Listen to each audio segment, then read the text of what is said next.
नि हो हामी डल्ले खुर्सानीसँग भात खाने है खाना थाल्यो है आज चाहिँ जेठानी देउरानीहरूसँग बसेर मिलेर खाँदैछौँ है आज हाम्रो त मिरामिस हुन्छ बिगा माछा बस्नु हुँदैन हो त्यही माथि साउन नि त्यही साउन तर मिठो लाग्छ म त हौ साउनभरि के मिठो लाग्यो भात पनि यसपालि आम्मामामा खाक्को खाक्कै जति खायो त्यति मिठो लाग्ने अनि डल्ले खोर्सानी खानै पर्ने अरे फेरि तपाईँलाई पुग्दैन डल्ले खुर्सानी नि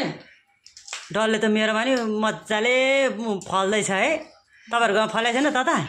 छैन मेरोमा के अरे त्यसैले भयो नि मेरो डल्ले खोर्सानी झर्दै फल्दै गर्छ मेरो बस्तीमा फर्सीको सब्जी घिउ आँपको अचार मुसुरी दाल डल्ले खोर्सानी आम्मामा दामी नि घिउ भात खाएको पनि दामी तेल बाख्ला खाएको पनि दामी घिउ भात त खाइरहेछ नि मजा आइरहेको छ क्या घिउ भात खानु साह्रै मिठो लाग्यो यसमा कुन साउन भएन मलाई त मिठै जहिले पनि मिठो लाग्छ मलाई भेज सब्जीहरू बरुयो मासु खानु सक्दैन भातहरू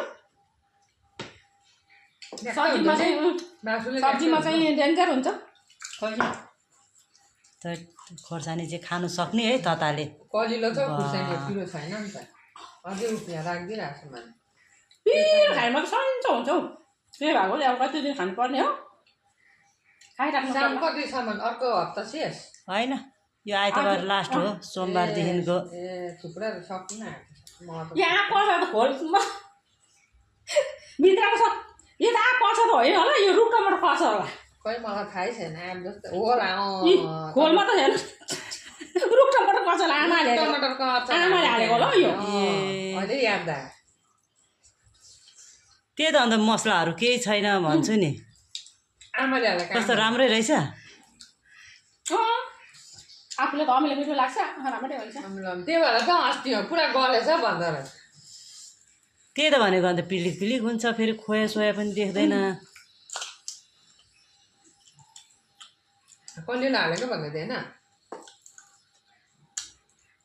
तिमीले आँपको भन्छ म त आँपको जस्तो लागेन भनेर लादिनँ भनेको क्या मलाई थाहै थिएन त अन्त मैले रुख टमाटर रहेछौ फुल मात्रै रहेछौ रुख टमाटरको नि हाल्छ अचार हजुर कस्तो मिठो हुन्छ